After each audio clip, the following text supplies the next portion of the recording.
A Diner, open 25 hours a day, written by Christopher Maxim.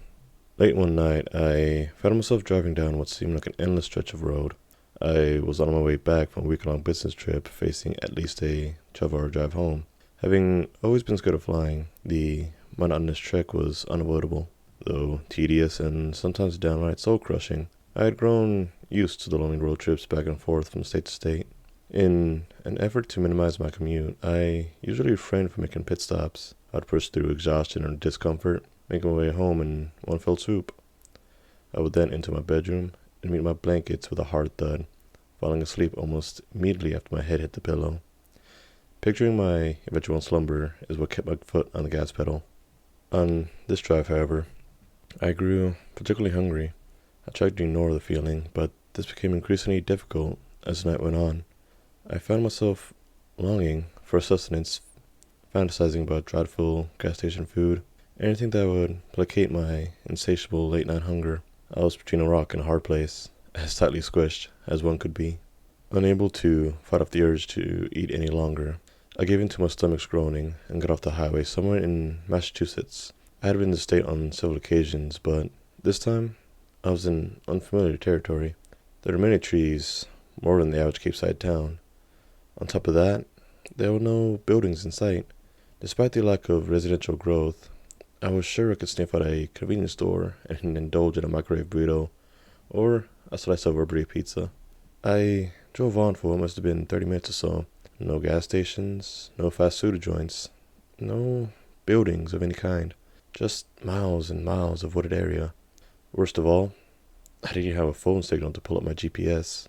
I was just about to give up on Operation Midnight Snack when I saw a faint glow off in the distance. This signaled to me that I must have been reaching the outskirts of civilization. Furthermore, it meant nourishment was just around the corner. As I approached the glimmering light, I realized it was that of a large neon sign. Coming closer, I was able to make out what it said: Supernova Diner, followed by an even larger subheading: open 25 hours a day. I guess that they really wanted to drive the "we never close" angle home, in a cheeky manner no less. Cheekier, and larger still, there was a big flashing arrow beneath the sign, pointing to the diner in question. Hungry as ever, I pulled in without hesitation. I jumped out of the car and rushed towards the entrance, but not before taking a quick look at the place. It was a beautiful retro-themed silver boxcar diner. The smooth metal exterior gleamed in the moonlight. As I walked up, it was so sleek and well-crafted that I wondered why it was located in the middle of nowhere. Could they really get by on the odd passerby here and there? After admiring the diner's craftsmanship, I barged in, intent on satisfying my late-night case of the munchies. The diner was void of life, but I heard a voice yell out from the kitchen, "Be right there." While I waited for service, I surveyed my surroundings. A gorgeous red checkerboard pattern painted the interior of the building. Lining the perimeter were red booths and tables so immaculate they looked as though they'd never been touched by human hands. To top it all off, there was a row of similarly red identical cushioned bar stools at the counter. The diner definitely had a classic 50s vibe to it, but it was too crisp and clean to feel truly authentic. After a few minutes of waiting, a middle-aged man came out from the kitchen, drying his hands with a dish rag. "Hello there. Welcome to Supernova Diner. My name is Hank, and I'll be your server tonight. How can I help you?" Hank wore a retro soda-jerk cap, a comically large bow tie, a spotless white apron, and a smile almost too wide for his face. He pointed up to the large menu on the wall behind him, where I noticed quirky food items like Milky Way shake, Galaxy sliders, and Planet fries. "Yeah, I'll have whatever the special is." I didn't feel like asking him to translate the menu for me. Plus, I didn't really care what I was eating so long as my stomach stopped growling. "The Nebula Express, coming right up."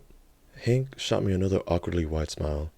To escape his eager glare, I pulled out my phone and glanced at the screen. Still, no signal, but I noticed it was approaching midnight. I groaned a bit, knowing that my detour had cost me a swift return home. Still, I knew I couldn't ignore my biological needs any longer.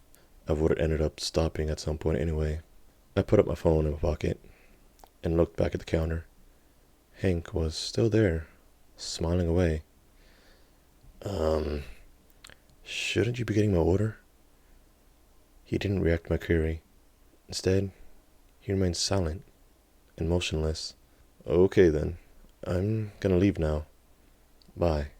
Just as I turned to head for the door, Hank spoke up. I wouldn't do that if I were you. Why's that? I asked. Well, it would be a waste of time. I turned back and glared at him. What are you talking about?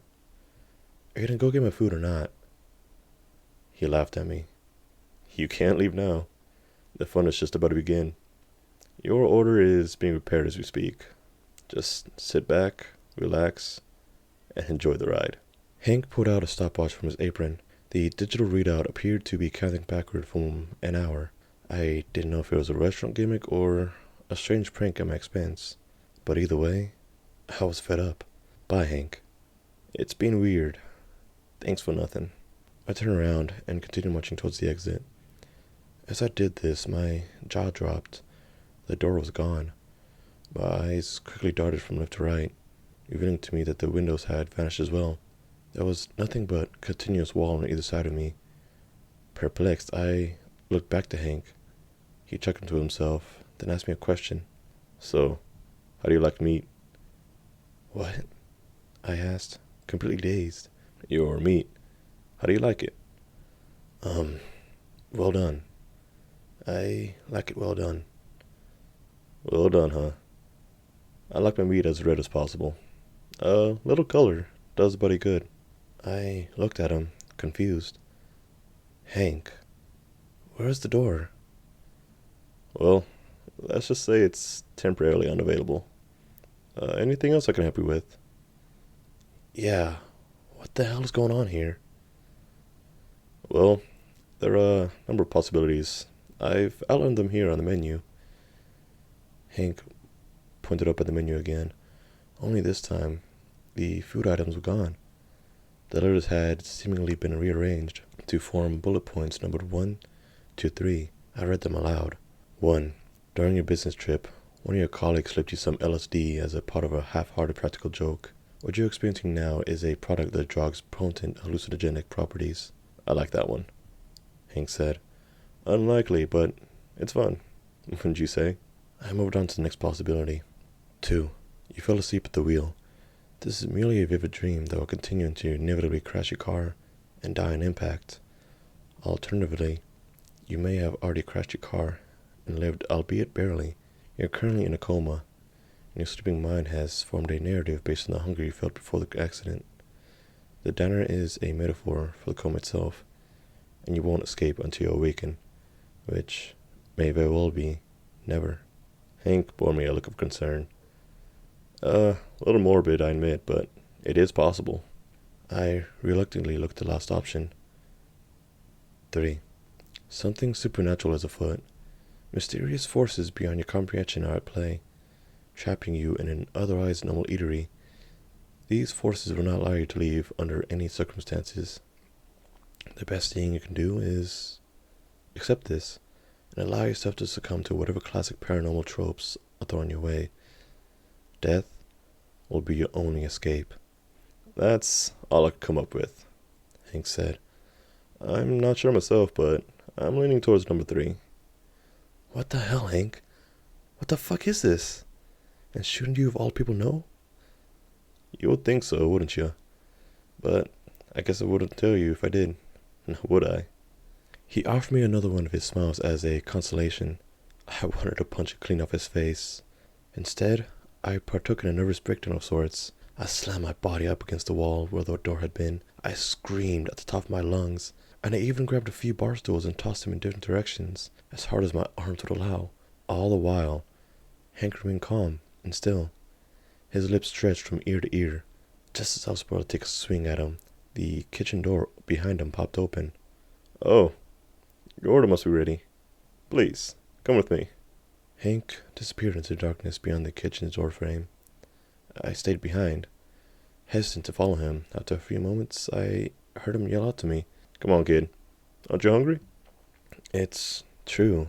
I was hungry, but I was more so cautious, especially given my peculiar situation. Because of this, I sat down in one of the booths and waited. I didn't know what I was waiting for exactly, but it was all I could bring myself to do at the very moment. It wasn't long before I heard Hank's voice again. "You can't wait out there forever, kid."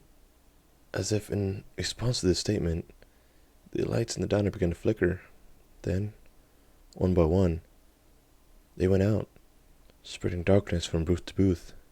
Eventually, I was left with just one bulb above me, quivering in and out of life. It provided me with just enough light to make my way to the kitchen, and Hank knew it. I had two choices: go to the dark kitchen, or let the bulb go out and sit in the dark diner. Neither option was ideal, but deep down, I knew only one had the potential to lead me to the answers, no matter which one of the far-fetched scenarios on the menu was true.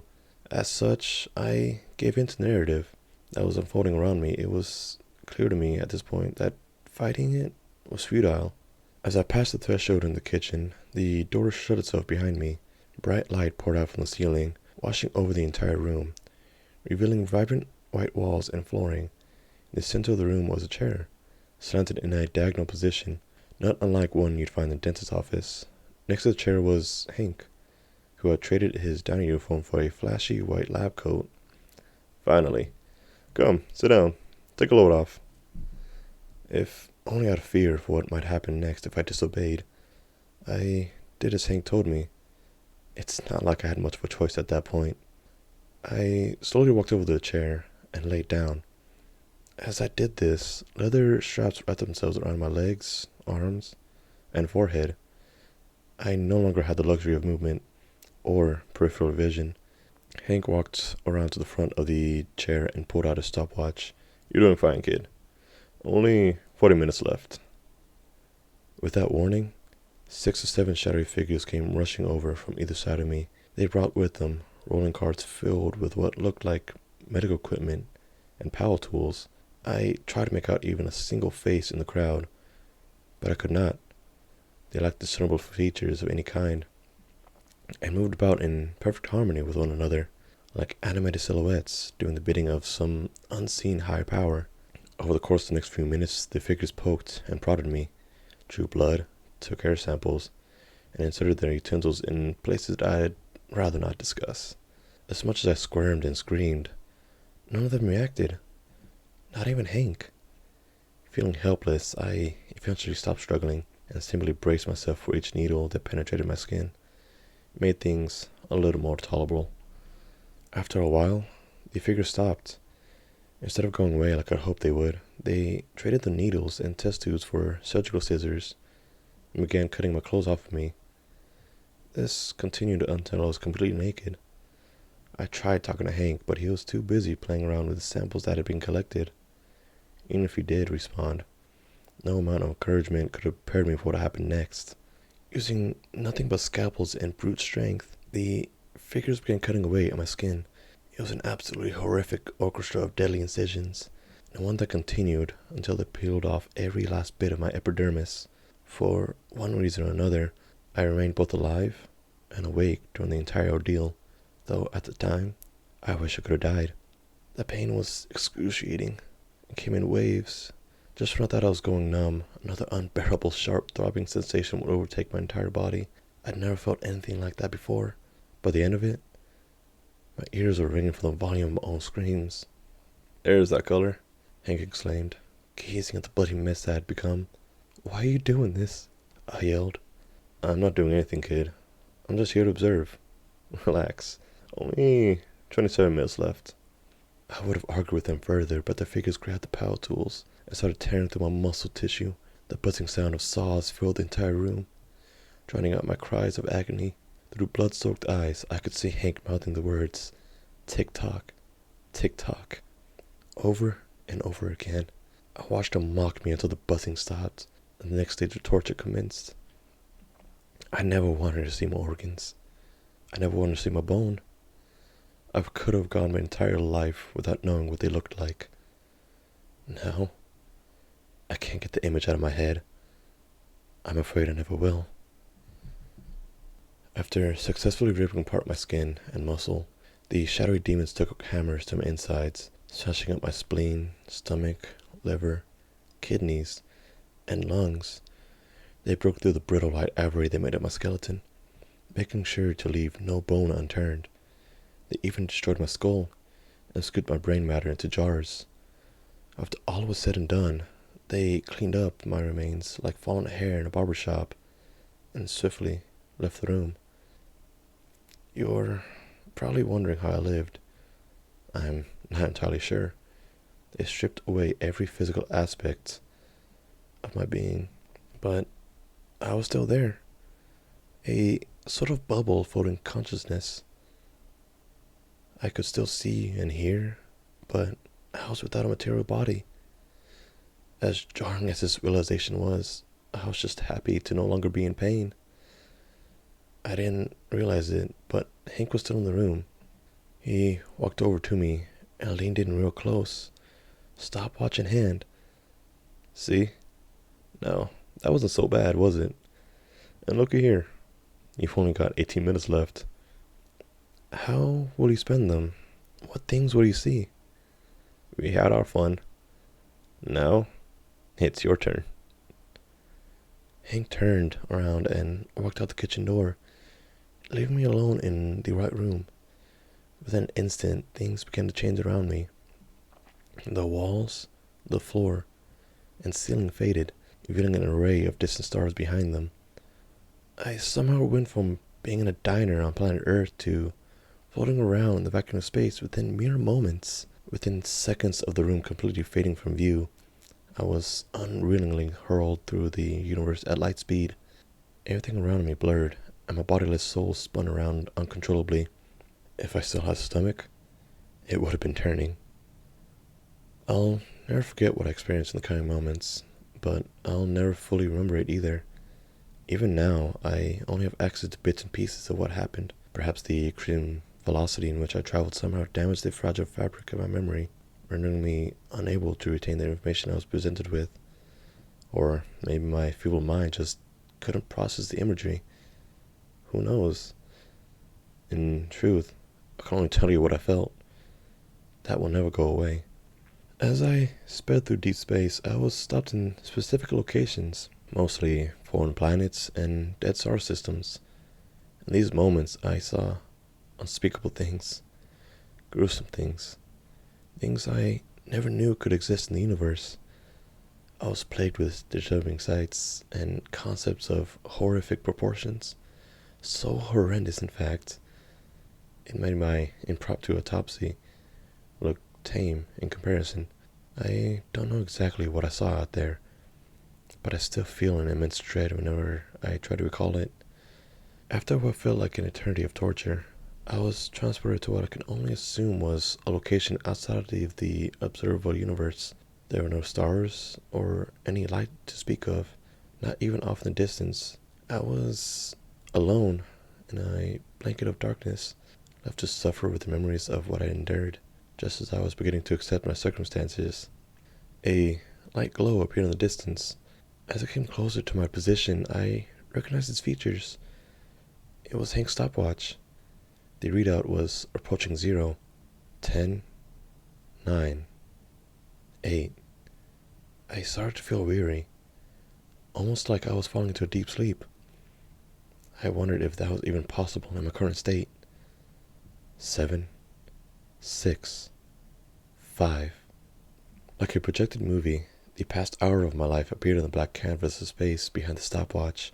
It played in reverse at high speed, like a VHS tape stuck in rewind. 4, 3, 2. Feeling faint, I tried to focus on imagery. I relived everything that happened to me in the diner within a few mere seconds.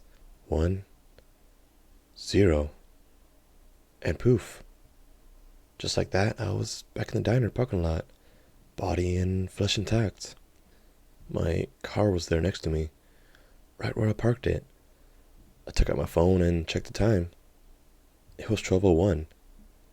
Everything had returned to normal, somehow to the way it was before. Elated, I jumped into my car and started it up. I was about to drive off like a bat out of hell, but I decided to take one last look at the diner. Somehow, within its walls, there does exist an extra hour in the day. How is that possible? And what is its purpose? I can't be certain. Maybe Hank was right. That third scenario had something to do with it. The only thing I do know is that I survived. And I won't be making another pit stop anytime soon, no matter how hungry I may be. Just then, before my very eyes, the dino lifted itself up from its foundations and flew upwards into the night sky.